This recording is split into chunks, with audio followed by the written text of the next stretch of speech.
Anda masih menyaksikan Kompas Petang, Saudara. Timnas U23, pelatih Timnas U23, Saudara Gerard van den Berg memastikan pemainnya siap bertempur menghadapi Malaysia dalam laga penentuan Grup A Piala AFF U23 2025. Meski peluang Indonesia untuk lolos ke semifinal terbuka lebar, Van den Berg menegaskan fokus tim sepenuhnya tertuju pada pertandingan kontra Malaysia. Ia enggan berbicara lebih jauh, Saudara, soal potensi lawan di semifinal seperti Thailand dan juga Vietnam, Saudara. We at first had to play Malaysia. I don't think about the game after. We had to play Malaysia, and I think that's an important game because I think it's also good for the crowd. So I don't think about the game after. Malaysia is the most important at the moment, and that's only what I want to think of.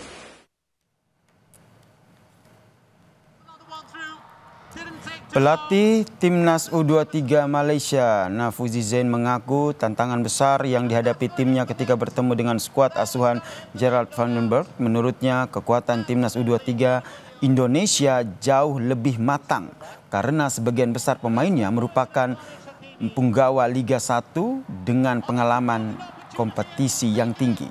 Meski demikian, Saudara, Malaysia akan menurunkan skuad terbaiknya untuk menang dan juga melaju ke semifinal Piala AFF U23. Malaysia adalah calon untuk menjuarai kejohanan ini, tetapi kita tahu kita tidak harus mengaku kalah kerana kita perlu mencari kemenangan untuk melayakkan kita ke peringkat separuh akhir, dan kita kena betul-betul bersedia untuk menghadapi Indonesia yang begitu baik, kuat, bagus sekali pasukannya. Apa yang kita dapat lihat, dapat tengok, kita tidak akan mundur dan kita akan cuba sedaya upayalah untuk memenangi perlawanan dengan Indonesia. Analis sepak bola Firzi Idris menegaskan skuad Garuda harus menang atas Malaysia di laga terakhir Grup A Piala AFF U23 2025, Saudara. Firzi menyebut 3 poin harus dikantongi untuk mengamankan posisi meski timnas sudah meraih 2 kali kemenangan atas Brunei Darussalam dan juga Filipina. Firzi optimistis anak asuh dari Gerard van den Berg ini bisa menampilkan pertandingan dengan komposisi yang terbaik.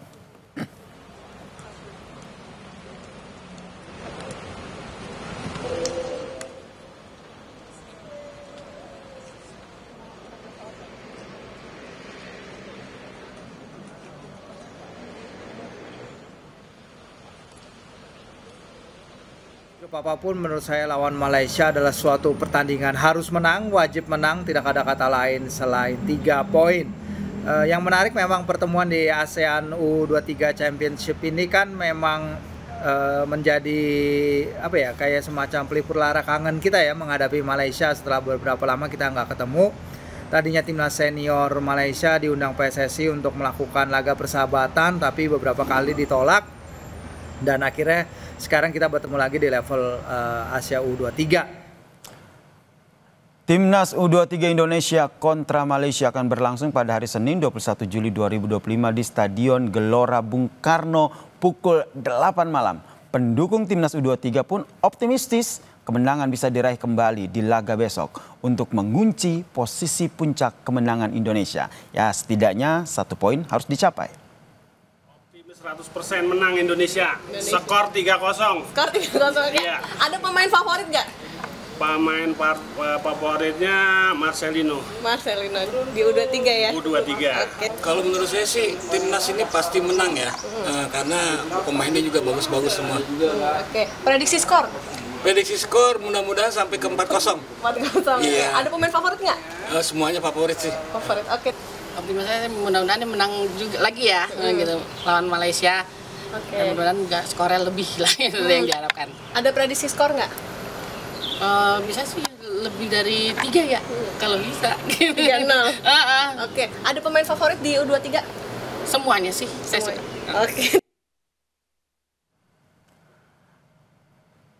Kita akan kupas dan menggali terkait dengan prediksi dan juga bagaimana persiapan serta kekuatan masing-masing dari tim jelang laga Grup A Piala AFF U23, Saudara, antara Indonesia melawan Malaysia bersama dengan Bung Anton Sanjoyo atau akrab saya panggil Bung Joy.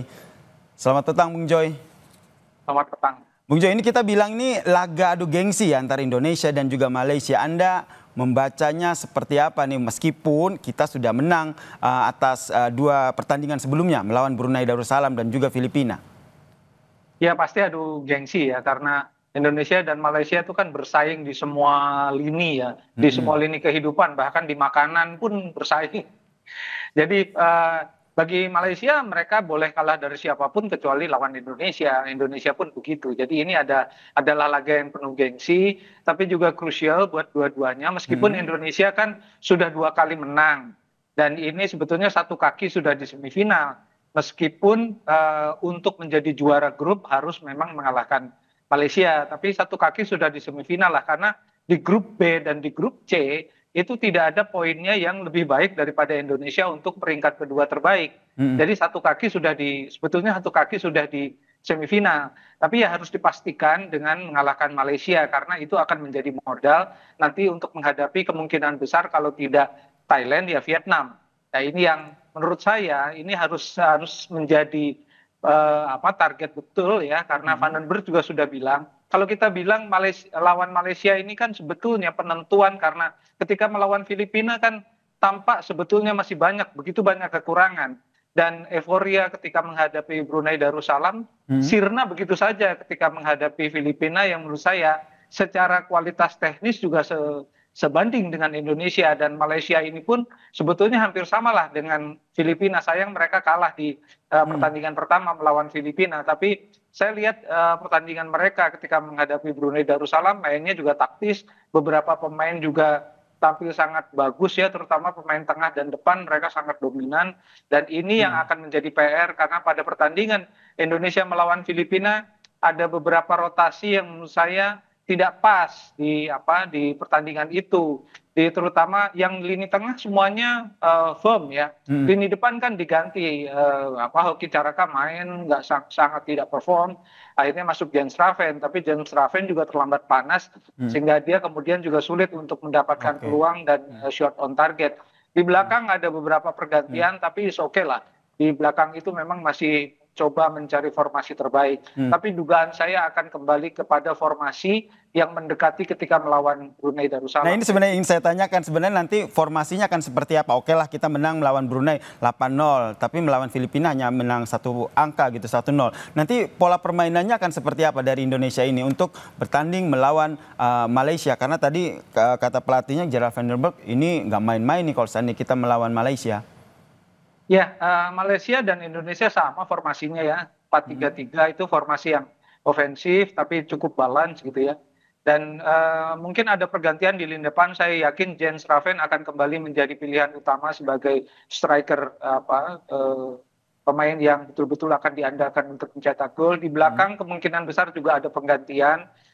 Mungkin Brandon Schoenemann bisa kembali bermain, tapi yang di lini belakang kemarin saya lihat Kakang bermain juga cukup bagus ya, jadi rasanya sih mereka akan berjuang di antara para pemain untuk menjadi starter 11, dan yang di tengah saya rasa sudah tidak akan tetap ya, ada Arkan, Fikri, Robi Darwis, kemudian Tony. Di sana rasanya sih itu tidak akan tergeser, karena di 2 pertandingan posisi mereka sama-sama firm. Jadi sektor kanan kiri juga Rahmat saya kira akan tetap bermain, dan Raihan juga akan menjadi andalan di sektor sayap. Termasuk sektor menyerang ya, karena ini yang juga menjadi salah satu perbincangan gitu. Dari 2 pertandingan terakhir Anda membacanya seperti apa nih Bung Joy? Ya, pertandingan pertama memang saya melihat Indonesia begitu dominan, tapi itu lebih karena Brunei Darussalam ini kualitasnya sangat jauh ya. Mereka kan kalah 8-0 dari Indonesia, kalah 7-1 dari Malaysia. Jadi rasanya sih memang belum bisa jadi tolok ukur. Yang menjadi tolok ukur adalah pertandingan melawan Filipina. Dan kelihatan betul pressure mereka terhadap Filipina tidak sebaik ketika menghadapi Brunei Darussalam, karena pemain Filipina mereka tidak mau Indonesia mendominasi di lini belakang mereka, sehingga banyak sekali intercept di lini tengah, dan ini yang membuat kesulitan pemain-pemain tengah untuk bisa mengalirkan bola ke depan. Ditambah lagi permainan Hoki Caraka tidak terlalu firm ya, dia buka ruangnya cukup oke, tapi ketika mendapat peluang ngawur semua. Terlebih ini mainnya di GBK ya, jadi harapannya semangat psikologis dari timnas ini juga tetap terpupuk sehingga bisa mengalahkan Malaysia ya dalam laga adu gengsi pada hari Senin besok ya. Ya, mudah-mudahan penontonnya Ini yang kita banyak harapkan ya. Karena, ya, karena penonton ini akan menjadi salah satu faktor yang menentukan permainan Indonesia yang bisa bersemangat sekali. Baik, kita nantikan bersama ya, harapannya Indonesia bisa menang begitu melawan Malaysia di laga timnas ini, saudara. Terima kasih Bung Joy telah bergabung bersama kami di Kompas Petang, telah berbagi perspektifnya terkait dengan penentuan laga grup A Piala AFF U23 2025. Sama-sama, terima kasih.